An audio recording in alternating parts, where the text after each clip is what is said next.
All right.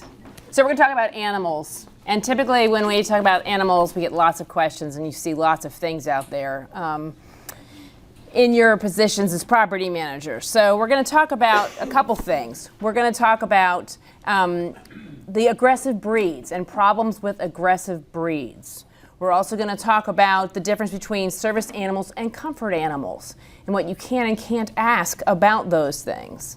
And we're going to have you test your mettle and try a few problems out. So let's go.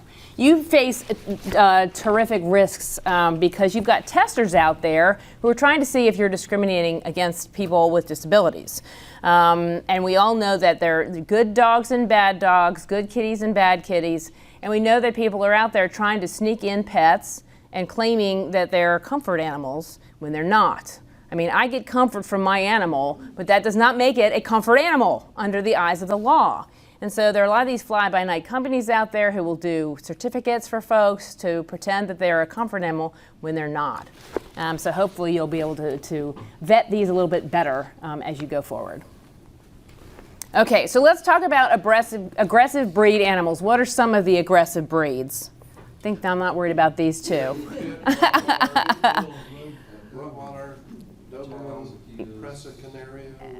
Oh, I don't know the Presa Canaria. Yeah, we got a list. Insurance companies. Exactly. I was going to say, insurance companies promulgate these lists of the animals that they believe are aggressive, that are more of liability for coverage. I think German Shepherds are on that list too. And we've got a list in our book, actually, I believe, of breeds that we frequently see are seen as aggressive. Chow Chows, Akitas, Mastiffs, and I gotta say, you're gonna see the examples in today's section are Rottweilers. All of them are Rottweilers that have just gone bad. But Rotties are big, big dogs. So there are financial considerations that you have to think about with this, because your insurance may not cover problems if there is an aggressive breed behind the bite. So you need to make sure that you're working with a company that provides for the animals you're allowing into your units. And if they don't cover the animals that you want to have in your units, then you need to change insurance carriers. So you need to be aware of which breeds they won't let you reside in the residences. Okay, dog-related claims account for more than 1/3 of all insurance claims. I think that's fascinating, right? Totaling $490 million, with the average claim costing close to 30 grand. I don't know about you, but I don't have 30 grand just floating around in my pocket. So it shows you why it's so important that you have an insurance policy that covers you, and that your landlord has an insurance policy that covers them, right? Actual costs can be much higher, and we're going to see some cases today to show you that. In 2011, a Washington State Superior Court jury awarded a $2.2 million verdict to someone. And guess what? Their insurance was capped at $100,000. There are two different things. Yes, and they probably had to litigate for years over, collecting it. What if that dog was a service dog? What if the dog is a service dog? Are you still responsible for damages caused by your animal? Yes, right? Yeah. But so what it tells me, though, is if you've got a service dog that bites someone in the leg, it's not a service dog. Those dogs are trained to be docile and understanding and accommodating, and so, and then they bite you. Yeah. How does it affect you? If it's a true service dog, can you ask them if the dog bites somebody? Can you ask them to get a different service dog? Yeah. Yes, you can. But it's too late. Well, as they say, there's always the first bite. You don't know a dog is aggressive until it gives its first bite or its first indication that it's aggressive. And so we're going to talk about those red flags and what you need to be aware of with these animals. Once you have noticed that an animal is aggressive, you need to be all over that. You need to be notifying your owner that this dog has showed aggressive tendencies, and you need to have them exercise their rights to remove the animal from the premises. So. Can you require that the owner of those service dogs maintain some type of insurance policy in $1 million. The question is, can you mandate that if someone who has a service animal maintain insurance on that animal? And I don't think so, because you're treating them differently. When we're talking about service animals, we're really talking about an arm or leg, right? They're not seen as an animal per se, so you can't treat them differently than someone with no animal. But could you get some sort of rider and make sure your insurance policy protects? Absolutely, and your landlord can do the same.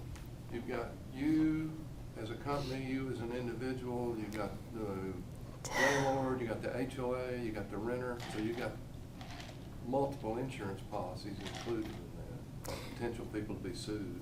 Yes, and as a lawyer, we tend to sue everybody that we can, and then see which pocket pays the bill, right? You require a tenant to have insurance for that purpose.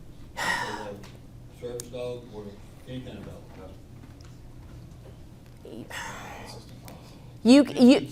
You can have an across-the-board policy for all animals, but you can't have a policy that singles out the service animal, if that makes sense. Mm-hmm.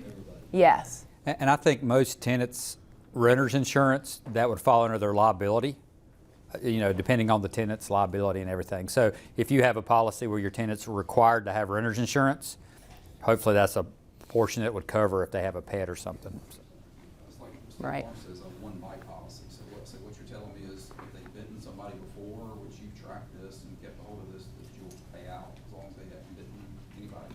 Yeah, pretty much. But if they've bitten somebody before, we're not paying out. Because now they've shown their tendencies. All right.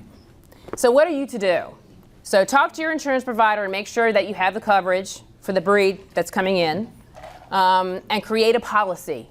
The Real Estate Commission has been on a jag about policies and procedures. And so you should have a manual of some sort at your firm that lays out these policies and how you're going to be handling yourselves. It's another insurance policy for you. If they come in and say, what did you do about this particular issue? You can say, well, we have a policy manual and here it is.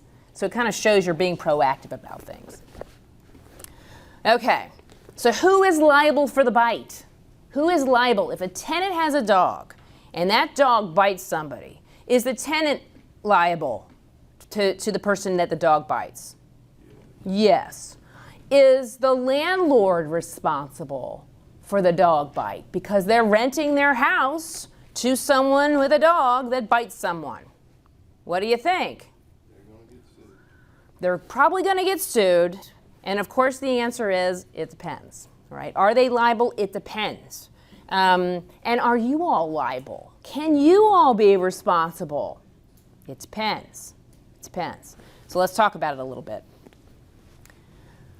The homeowner is not typically going to be responsible unless they have some sort of notice of aggression. And that's where that first bite comes in, right? So if they have noticed that that dog has bitten someone, is growling, baring teeth, is scaring other tenants, there's your red flag, that this dog might be a problem, and they have notice, right? And it also comes down to, so it comes down to the knowledge of the aggression of the animal. And here's the thing I want you to be aware of too. It also comes down to whether the owner has any control. So does the owner have any control? And they don't mean like holding the leash control. What they mean is, does the owner have control over the situation, right? So could the owner have done something? Once they got notice that there was a bite, there was aggression, there was some fear factor associated with that animal, could they remove the animal from the premises that they're renting out? And if you're using the NCAR form, there's a clause in the NCAR form that says that you're allowed to remove an animal if it shows aggressive tendencies. So if you're using those forms, you need to make sure you're notifying your owner that an animal has been aggressive, and they should exercise that control. They should exercise that control. Once the first aggression shows, now you've got the notice required under the law for the owner to be held responsible. Okay? And so obviously make that notice in writing so you can show that you gave them the notice.